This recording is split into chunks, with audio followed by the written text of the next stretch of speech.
All right, everybody, welcome back. Ready to dive in. Today's deep dive is going to be interesting, I think. We're tackling a concept that sounds pretty simple on the surface. Give yourself permission, Mhm. but we're about to find out it might be a little deeper than it sounds. Right. We're working with an excerpt here that really breaks down this whole idea, and it's definitely given me some things to think about.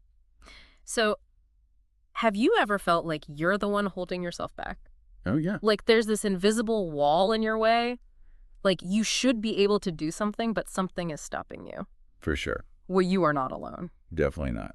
This excerpt jumps right in, saying that giving yourself permission, like really giving yourself permission, is kind of like a key that unlocks, personal growth and well-being. It's about recognizing those limitations you feel. And then I love how they put it in the excerpt. It's like rewriting inherited narratives. Have you ever thought about that? I have, yeah. These rules that we live by that we didn't even realize we agreed to. Absolutely, yeah.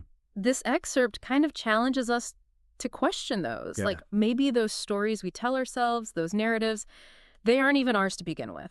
What if we could just hit the reset button and write a new story for ourselves? One where we actually go after that dream career we've always thought about but never actually pursued? That's such a good point. And, what I find so fascinating is how much our behavior, even down to those really deep-seated beliefs, is shaped by stuff that's completely outside of us. Yeah. Like, we internalize these societal expectations, right? Mhm. Family pressures, all those All shoulds those shoulds. that might not even line up with who we are deep down. Right. And this whole idea of inherited narratives that you were just talking about, it reminds me so much of what we call in psychology social scripts. They're basically these unconscious, pre-programmed roles and behaviors that we learn when we're kids. We don't even realize we are learning them, but they are in there. And when we give ourselves permission, it disrupts those scripts. It's like saying, wait a minute, I'm going to write my own story now. Yeah. It's about reclaiming your authenticity, figuring out who you really are, and then asking yourself, do these scripts, these narratives, these shoulds, do they actually work for me? Do they make my life better? And if not, Get rid of them. exactly. And you know what? The excerpt talks about this too. The emotional benefits of giving ourselves permission, it's huge. Oh, yeah. Just allowing yourself to rest when you need to rest, to feel joy, and you know what? Even to make mistakes without this giant wave of guilt crashing over you. It's so important. Oh, it's so true. And this reminds me of this time I was getting ready for this big presentation, and I felt so much pressure to just be absolutely perfect, to get every single detail right. And I ended up staying up all night, pulling an all-nighter, and I completely burned myself out. Oh, no. And when I read this excerpt, it hit me.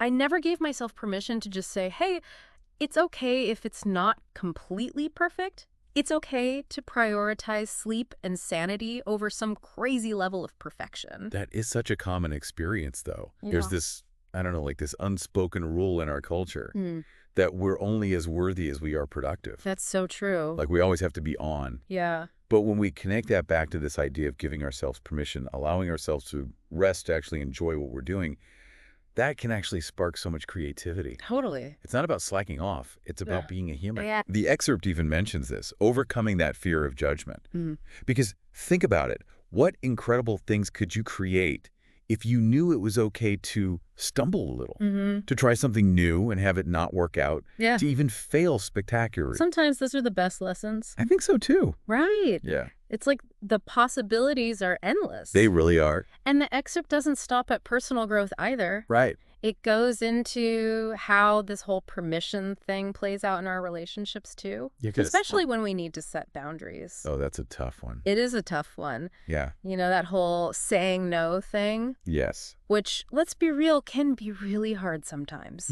It really can. For some of us, it's one of the hardest things to do, but it is so important. It's essential, really, because, when you get right down to it, setting those boundaries is all about mutual respect. Absolutely. The excerpt really drives this point home.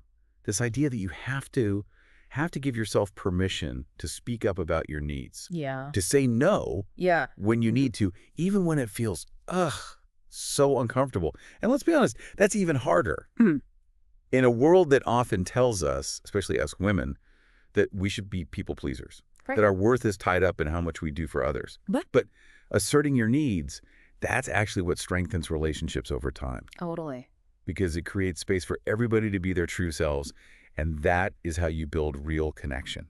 It's about owning your own happiness, which honestly is an ongoing journey, right? It's not a destination, not some finish line you cross. It's so true. It's about discovering yourself over and over and over Yeah. and feeling empowered to make choices that serve you. So, as we wrap up this deep dive, here's a final thought, something I want you all to think about.